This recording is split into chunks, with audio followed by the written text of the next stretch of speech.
पहले तो हमारा जो ई भूमि परियोजना है उसके तहत 11 एजेंडा आइटम्स आए थे, जिसमें से 2 को डेफर किया गया ऑल्टरनेट लोकेशंस को ट्रेस करने के लिए, और 9 पे 55 एकड़ ज़मीन सरकार ने आज परचेज करी है, जिसमें 2 RUBs एक्सपेंशन की है,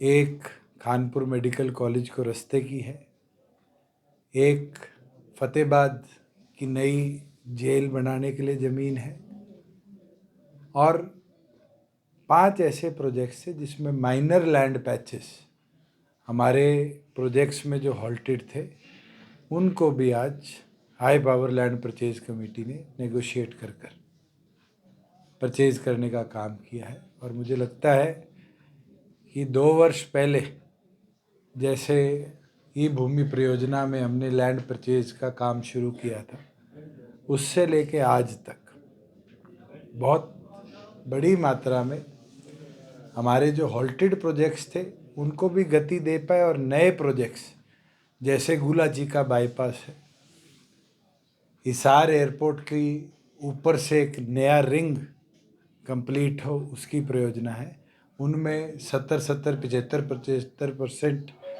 हमारे अप्रूव्ड प्रोजेक्ट्स के अंदर से लैंड सरकार के नाम रजिस्टर हो चुकी है। और मैं ये मानता हूँ कि इस परियोजना ने प्रदेश के अंदर एक्विजिशन की बजाय सहमति के साथ फार्मर से लैंड प्रोक्योरमेंट की एक नई दिशा दी है।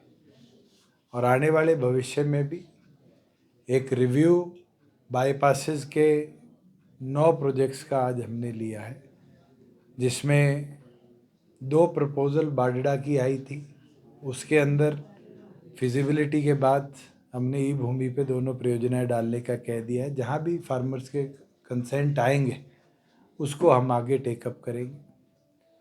हमारे पास मोहम्मद इलियास जी को हमने बुलाया था, उसके अंदर पिनंगवा और पुन्हाना जो उनकी कॉन्स्टिट्यूंसी के अंदर एक लंबी मांग है, क्योंकि अभी जो लास्ट अपडेट ई भूमि पे किया था 300% हाई कलेक्टर रेट से फार्मर्स ने डिमांड करी थी, तो उनसे आग्रह किया है कि वो अपने लेवल पर एग्रीगेटर्स के साथ फार्मर से बातचीत करें, और अगर हमें जल्द लैंड वो अवेलेबल कलेक्टर रेट के आसपास के रेट्स पे करा देंगे तो हम उस पर काम भी फोर्टनाइटली जैसे ही हमारे पास लैंड अवेलेबल होगी उसके एडमिनिस्ट्रेटिव अप्रूवल्स के लिए हम आगे भेजेंगे।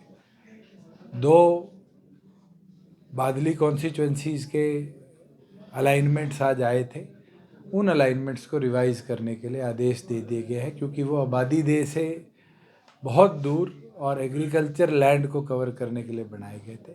हमारा यही अनुमान है कि जहाँ आबादी देह विकसित हो रही है वहीं इस प्रकार के प्रोजेक्ट्स को हम टेकअप करें।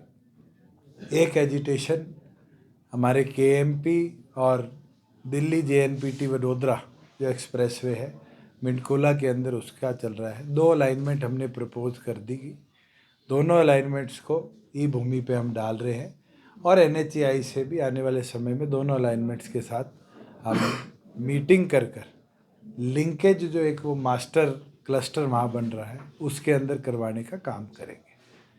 कोसली की जो पहले अलाइनमेंट बनाई गई थी उसमें लैंड कॉस्ट भी बहुत ज़्यादा था और फिजिबिलिटी भी कम थी, उसको ड्रॉप कर MLA कोसली के साथ भी चर्चा करी है, वहाँ फार्मर्स के साथ भी चर्चा करी है। 2 एलिवेशन हम ई भूमि पे जल्द डाल देंगे, जिससे कोसली बाईपास का काम भी शुरू हो जाएगा।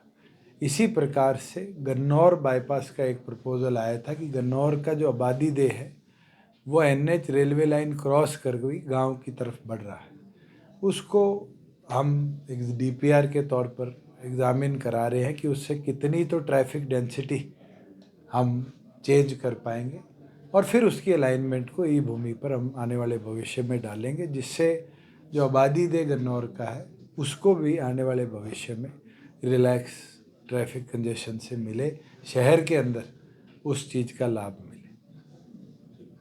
सर, एक आपने DBT को लेकर के भी एक जो है राहत दी है। बिल्कुल, 2 साल पहले एक फैसला लिया गया था 2019 के अंदर, जब सरसों की प्रिक्योरमेंट करी गई थी, कि सरसों का तेल गरीब परिवारों को सरकार देगी, और उसके अंदर 10 रुपये से वेरिएट करता था, 18 रुपये तक गरीब व्यक्ति देता था, और 120 रुपये सरकार उसमें सब्सिडी देती थी। लास्ट ईयर हमने कॉम्प्रिहेंसिव डिसीजन लिया, क्योंकि सरसों की प्रिक्योरमेंट नहीं हुई, कि इसको 120 की बजाय, क्योंकि 2 लीटर दिया जाता था वो 240 रुपये होता था, उसको 250 रुपये हम डीबीटी के माध्यम से हर बीपीएल फैमिली के खाते में डालने का काम करेंगे। इस साल क्योंकि सरसों का रेट भी बढ़ा है, मार्केट में भी सरसों का तेल महंगा हुआ है, उस चीज़ को देखते हुए सरकार ने ये निर्णय लिया है कि हम इसको 300 रुपये आने वाले साल के अंदर शुरू करेंगे, जिससे हर गरीब आदमी को 300 रुपये बीपीएल फैमिली के खाते में हम डेबिट कर कर सरसों तेल का तेल परियोजना के अंदर लाभ दें। कितने लाख लोगों को फायदा मिलेगा? पिछली जो सूची थी उसके अंदर 27 लाख फैमिली बीपीएल फैमिलीज थी, क्योंकि इस बार हमने 1,80,000 के अंदर पीपीपी वेरिफिकेशन कराई है। आज के दिन 31,42,000 से ऊपर फैमिलीज हमारे पास रजिस्टर है, जो कि 4 लाख पहले से ज़्यादा है। और अभी भी बहुत से ऐसे परिवार हैं जिनकी फैमिली आईडी वेरीफाई नहीं हुई। मुझे ये अनुमान है कि ये 32 लाख को भी आंकड़ा क्रॉस करेगा। सर, जिस तरीके से आप बता रहे हैं कि 32 लाख बीपीएल परिवार है, यानी कि करीब करीब 1.25 करोड़ जो आबादी है ये बनती है। एक तरफ हम कहते हैं कि पर कैपिटा इनकम में जो हरियाणा है वो सबसे आगे है, दूसरी तरफ इस आंकड़े को अगर हम देखते हैं तो हर तीसरा व्यक्ति जो है देखिए, गरीब है। मैं एक चीज़ अच्छी मानता हूँ कि परिवार पहचान पत्र आने से डायनामिक तौर पर फैमिली की इनकम वेरिफिकेशन हमें पता चलती है। कोई अगर नौकरी लगता है, उसके गवर्नमेंट डाटा से हमें कोलैबोरेशन हो जाती है। कोई प्राइवेट सेक्टर में जाता है तो उसके ईएसआई ईपीएफ की हमें नोटिफिकेशन आ जाती है। इनकम टैक्स कोई 5 लाख से ज़्यादा भरता है तो इनकम टैक्स विभाग से हमें पता चल जाता है। बहुत से ऐसे, जैसे मैंने विधानसभा में भी कहा था कि सरकार के 2011 के बाद के जो आंकड़े थे उनमें वेरिफिकेशन नहीं हुई, क्योंकि उस समय का सेंसस हर सरकार फॉलो करती है। ऐसे भी लोग मिले जो 12 में, 14 में, 16 में, 17 में, 18 में सरकारी नौकरी लगे, मगर आज भी बीपीएल का लाभ उठा रहे थे। तो ऐसे 10 लाख परिवार इसके अंदर एलिमिनेट हुए हैं। हमारे पास 32,000 एप्लीकेशंस पीछे ऑब्जेक्शंस की आई थी, और डायनेमिक तौर पर हमारे अधिकारियों ने उसको वेरीफाई किया है। लगभग 3700 के आसपास आज एप्लीकेशन पेंडिंग है, और 7 दिन के अंदर अंदर उनको भी हम रीवेरीफाई करेंगे। मानेसर को लेकर के एक अच्छी खबर आई है, ग्लोबल सिटी जो बिल्कुल। एक हमारा ड्रीम प्रोजेक्ट जो हरियाणा सरकार का ग्लोबल सिटी का है, उसके अंदर 3 पिटिशंस सुप्रीम कोर्ट ने स्टेटस को करके डली हुई थी, जिसके अंदर SEZ ना बने इसके विरुद्ध में डॉक्टर अजय सिंह चौटाला जी, जो उस समय हरियाणा विधानसभा के मेंबर थे, कुलदीप बिश्नोई जी जो विधानसभा के मेंबर थे, और ग्राम पंचायत, इन 3 की तरफ से डाली गई थी।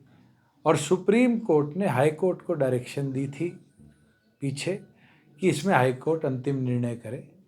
कल माननीय हाई कोर्ट ने, क्योंकि तीनों की तरफ से विड्रॉल डाल दिया गया था, एक प्राइवेट एंटिटी उसके अंदर और थी, सारों का सब्जेक्ट यही था कि यहाँ पर SEZ रिलायंस का ना बने, उसका कोई औचित्य बचा नहीं था। इसलिए ये सारी विड्रॉल के साथ साथ एक पिटीशन को डिसमिस करते हुए अब ये फ्री होल्ड प्रॉपर्टी है, और मैं ये मानता हूँ कि इस मंथ के एंड तक हम इसका जो पूरा कैसे टेंडर प्रोसेस होना है, ऑक्शन होनी है, वो सारा प्रोसेस भी टेकअप करेंगे। और उम्मीद है कि 15 फरवरी से पहले पहले ग्लोबल सिटी का पहला ऑक्शन हरियाणा प्रदेश में हम निकाल देंगे। जी सर, इसके अलावा खिलाड़ियों का एक विषय चल रहा है सर, उस पर क्या कहेंगे, जो WFI को लेकर के खिलाड़ी विरोध कर रहे थे जनता? देखिए, स्पोर्ट्स मिनिस्ट्री इसको लुक इनटू कर रही है, दोनों पक्षों से बात रखी गई है। आज जब तक अंतिम निर्णय केंद्र सरकार और स्पोर्ट्स मिनिस्ट्री ना ले, मेरा कुछ कहने का औचित्य नहीं बनता। पर मैं मानता हूँ, क्योंकि हरियाणा रेसलिंग का प्रतिनिधित्व देश का करता है। आज अगर 8 प्लेयर जाते हैं तो 7 हरियाणा से होते हैं और उनकी तरफ से बात उठाई गई है, तो ज़रूर इसको गंभीरता से केंद्र सरकार को एग्जामिन करवाना चाहिए। सर, नई पंचायतों के लिए भी शर्तें जो है वो जारी कर दी गई हैं सरकार की तरफ से। सरकार ने टेंडरिंग को लेकर के लगातार सरकार ने लीनियंसी दिखाई है। जो पहले अफसरशाही डायरेक्टरेट लेवल तक थी उसको रिलैक्स कर नीचे एससी लेवल तक पावर्स को हमने डेलीगेट किया है। और जैसे एक संशय था कि 21-21 दिन के टेंडर्स होंगे, लंबी देरी होगी, काम में कहीं ना कहीं बाधाएं आएंगी, उसके ऊपर भी सरकार ने चेक्स एंड बैलेंसेस लगाए हैं कि 3 कैटेगरी बना दी। एक 7 दिन की टेंडर की जो छोटे टेंडर हैं, मीडियम की 14 दिन की, और जो फिर लार्ज स्केल टेंडर्स हैं उनकी 21 दिन की लगाई गई है। और बारी बारी चंडीगढ़ फाइलें अप्रूवल के लिए ना आए, डिस्ट्रिक्ट लेवल पर इसके अप्रूवल्स की अथॉरिटी दी है। मैं ये मानता हूँ कि एक ट्रायल है, केवल मात्र पंचायतों का नहीं, ये यूएलबी का भी सिस्टम रहेगा और बचे 26 जो हमारे इंजीनियरिंग महकमे हैं उनको भी सबको हरियाणा इंजीनियरिंग वर्क्स पोर्टल के साथ हमने कलेक्ट किया गया है। मैं सभी पंचों सरपंचों से आग्रह करूँगा, इसको ट्राई कर देखिए। अगर आने वाले भविष्य में इसमें दिक्कतें आती है, बाधाएं आती है, तो बहुत से ऐसे फैसले हैं जो समय अनुसार बदले जाते हैं। हमने ई टेंडरिंग प्रक्रिया को शुरू किया तो सारे कॉन्ट्रैक्टर्स की दिक्कत आई थी, धीरे धीरे उनने समय अनुसार इसको अडॉप्ट किया, मगर उसके अंदर बारी बारी वेरिएशंस सरकार करती आई है। कई नॉर्म्स में रिलैक्सेशन भी देनी पड़ती है।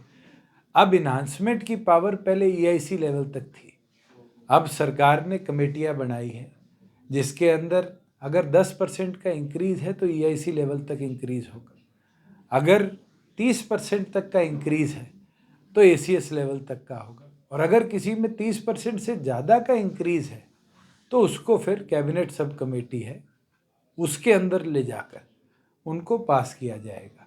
और आज भी हमारे आगे सुबह जो पहली बैठक थी, 9 ऐसे एजेंडा हमने पास करे हैं जिसके अंदर जो प्राइस इंक्लेशन था वो नई बिल्डिंग्स ऐड होने से, नए प्रोजेक्ट्स के अंदर काम ऐड होने से, समय अनुसार सेफ्टी मेजर्स को बढ़ाने से हमें इंक्रीज़ करने पड़े, तो उनको अब मंथली रिव्यू किया जाएगा जिससे मुझे लगता है बेटर मॉनिटरिंग होगी।